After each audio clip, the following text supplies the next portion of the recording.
Sir ये सिर्फ मन से निवेश किया है सर अगर मन से निवेश किया है तो उस समय में जब 2009 वहां के फ्रेंचाइजिंग मैनेजर बोले कि ऐसा होता है कि आपको अपने पैसा का एजेंट खुद बन जाइए, तो उस पैसा के एजेंट को हम खुद थे। और 2012 में जब कन्वर्जन हुआ तो सर उस समय में हम सऊदी के अंदर में थे, अब्रॉड में थे, आउट ऑफ इंडिया, उसके एजेंट हम थे। फिर कैसे कन्वर्जन हो गया सर बगैर एजेंट के माध्यम से? क्योंकि मेरे फादर जो है सर उतने पढ़े लिखे आदमी नहीं थे, 9 जानते नहीं थे, सीधे आदमी थे। बोले उनको जा करके भाई आपको जो है कंपनी का कुछ मसला आ गया है, सो आपको पेपर बदल करके पेपर दिया जा रहा है। हमको मालूम हुआ, फौरन हम फोन किए, भाई क्या है। जब 2015 में गए हम सर तो पता चला कि भाई कन्वर्जन हो गया। उस समय में हम घर पे बैठा ले 2-4 आदमी को, एजेंट को भी बैठा ले। एजेंट जो है बेचारा गरीब, वो आकर के हाथ पैर जोड़ने लगा, भाई हम जाते हैं तुम्हारे खिलाफ, हम केस करते हैं। हाथ पैर जोड़ने लगा उस समय में। सर बिना एजेंट के भी हुआ है, 999 में कटा है। बगैर एजेंट के हुआ है सर, बगैर एजेंट के सारा इंडिया ऐसा ऐसा कुकर्म किया है, उसका वो बहुत बड़ा ये है। कहते हैं ना सर, साम दाम दस्त भेद सब वो चला है।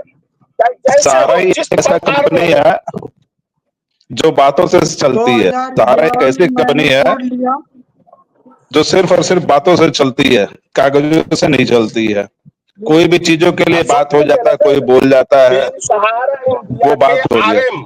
पहले सर लहरियासराय में थे और इसी 2021 में हमको फोर्स किए, हम उनको डायरेक्ट अपने बोल दिए सर भाई ठीक है हम कन्वर्जन करना चाहते हैं, मुश्किल नहीं है, लेकिन पूरे प्रॉपर्टी का बुरा हाल है।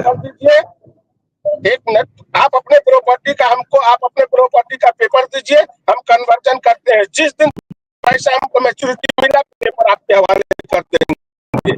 काहे नहीं आर साहब आए?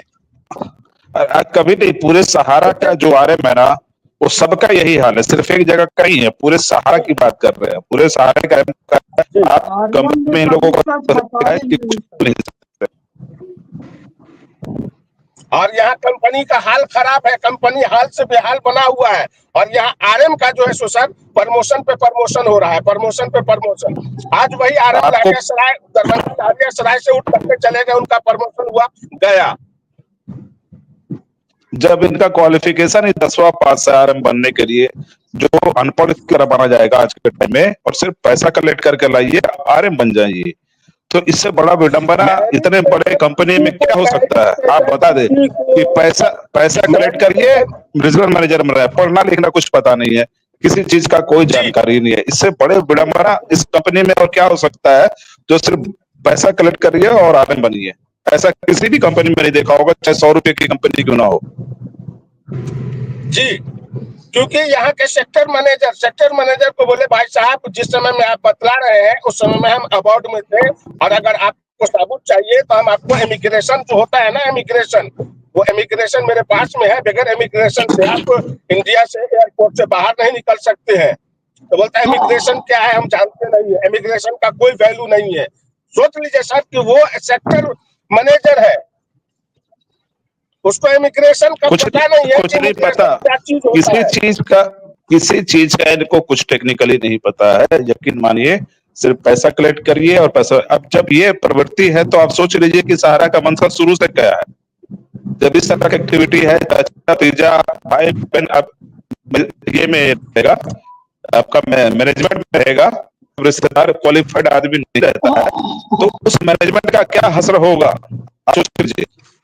चाचा भतीजा, चाहे भाई बेटा, मामा नाना काका, अगर मैनेजमेंट में होता है, मैनेजमेंट अलग चीज होता है। जब मैनेजमेंट का मतलब ही इनको पता नहीं है कि मैनेजमेंट क्या होता है, कल को हम भी रहेंगे, हमको मैनेजमेंट का कुछ पता नहीं, मैनेजमेंट का हिस्सा बन जाएंगे, तो कंपनी कहाँ जाएगा?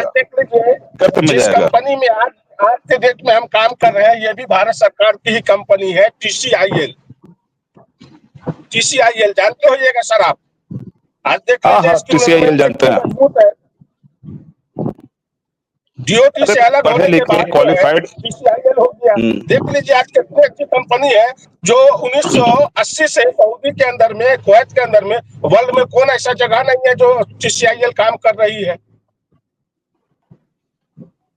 नहीं, ये तो बातों का सौदागर है, सहारा काम का नहीं है। हर काम एक ऑफिस का काम ये लोग मुंह से करता है। मैनेजमेंट ये बोल रही है, आरएम ये बोल रहा है। ये कौन सा स्टेटमेंट होता है किसी भी बड़े कंपनी का? कहीं भी आके कोई भी आके कुछ भी बोल जाता है विदाउट डॉक्यूमेंट्री प्रूफ के। ऐसा ऑफिस तो है क्या? ये सबसे जिस बड़ा काम के विडंबना है लिए कि सब बातों ही चलता है। सुनिए बीके चौधरी जी, जिस काम के लिए मान लीजिए रखा गया है व्यक्ति को, उसका काम है पैसे का कलेक्शन करना। तो पहले सर, पैसे के जानकारी कलेक्शन देना में सर वो जरूरी होता है महारत सर। है, इसलिए एजेंट उसको को प्रमोशन जानकारी दिया देना जा रहा है। जरूरी होता है अब सर। आपका ये कहना है कि पैसे जो का पैसे का कलेक्शन कर रहा है उसको जानकारी होनी पैसे का चाहिए कि कले- कलेक्शन तो कर रहे हो, बिल्कुल तुम लौटाओगे कैसे, लौटाओगे हाँ, बिल्कुल कैसे, इसके जानकारी, सवाल जवाब उसके होने चाहिए। वो नहीं हो रहा है, बिल्कुल आप सर। ये कह रहे हैं। आपका सर मैनेजमेंट बोल रहा है, जैसे सहारा का मैनेजमेंट है, आप एक आरएम हो, आपको बोलता है कि आप पैसे कलेक्ट करके लाइए।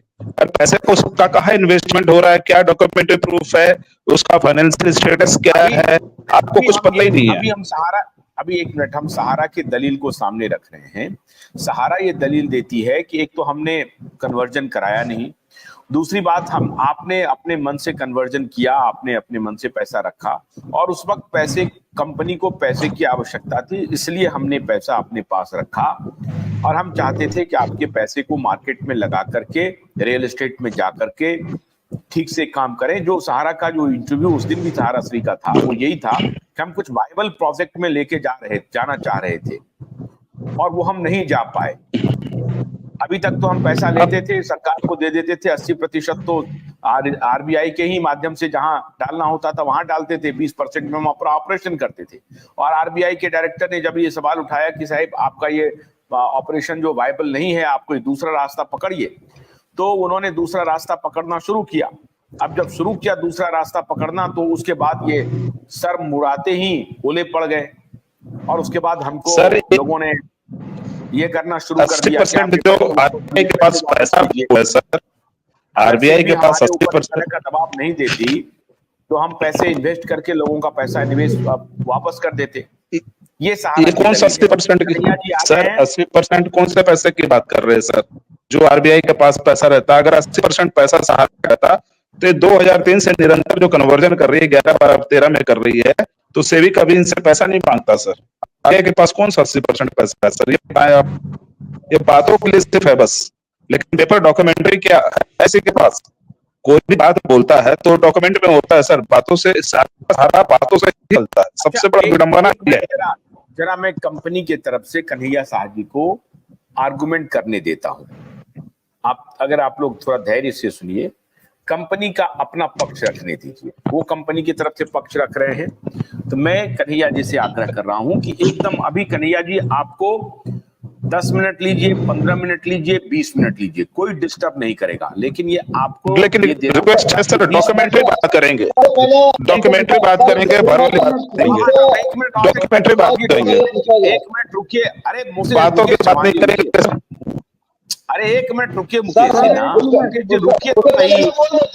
अरे मुकेश जी 1 मिनट मेरी बात सुनिए। मैं ये कह रहा हूं कि उनको अपनी बात रखने दीजिए, उसके बाद पॉइंट बाय पॉइंट आप उनके पॉइंट को लिखिए, पॉइंट बाय पॉइंट आप उसका आंसर दीजिए, पॉइंट बाय पॉइंट। 1 मिनट धैर्य से खाली सुनिए। बड़े फालतू बकवास नहीं करे, फालतू बकवास डॉक्यूमेंट्री करेंगे सर, डॉक्यूमेंट्री कहानी नहीं बात करेंगे सर, डॉक्यूमेंट्री बात करेंगे। कहानी सुनने वाली है, कहानी नहीं बात करेंगे सर, आपको समय देंगे प्रेम से। अरे 1 मिनट सुनिए, कहानी बिल्कुल नहीं बोलेंगे, फालतू कह करके काट सकते हैं। 1 मिनट मेरी बात सुनिए, उनके सारे फालतू बकवास को काट सकते हैं। और शुभम, मैं आपसे भी आग्रह कर रहा हूं कि आप ज्वाइन करें, और नागेंद्र जी वो भी ज्वाइन करें, अगर सतीश जी हैं तो वो भी ज्वाइन करें, जितने लोग ज्वाइन कर सकते हैं वो करें। क्योंकि और कन्हैया जी आप पॉइंट बाय पॉइंट, आपको अभी कोई डिस्टर्ब नहीं करेगा। लिहाजा नागेंद्र जी ज्वाइन कर लिए हैं। नागेंद्र जी, और आजकल अच्छी बात है कि नागेंद्र जी ध्यान से सुनते हैं और फिर अपनी बात कहते हैं। तो नागेंद्र जी ज्वाइन कर लिए हैं, बहुत अच्छी बात है, खुशी की बात है। अब ऐसा है कन्हैया, आपको कोई डिस्टर्ब नहीं करेगा, ठीक है? आप अपनी सारी दलील आज रखिए, सारी दलील रखिए, कोई नहीं रोकेगा, ये मैं आपको गारंटी दे रहा हूं। लेकिन उसके बाद आपको प्रेम पूर्वक सबकी बात आपको सुननी पड़ेगी। और मैं सहारा प्रबंधन से भी ये कह रहा हूं कि देखिए साहब, आप ये तोहमत न लगाइए कि हम जो हैं वो निवेशक की सारी बात को बढ़ा चढ़ा करके बोल रहे हैं और उनकी बातों को हम नहीं रख रहे हैं। आपकी सारी बात को आपके पक्षकार आ गए हैं, वो रख रहे हैं। मुझे नहीं मालूम आपने उनको ऑथराइज किया है नहीं किया, वो अलग विषय है, लेकिन बड़ी मजबूती से वो आपकी बात रखते हैं। तो हम ये मान के चलते हैं कि कन्हैया जी जो है सो बोल रहे हैं, और उसके बाद सारे निवेशक आपको बारी बारी से फिर बताएंगे आपको। कन्हैया जी अब आप बोलिए, क्या दलील है आपकी?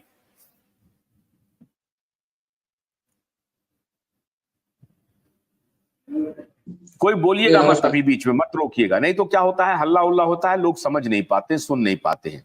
बोलिए कन्हैया जी।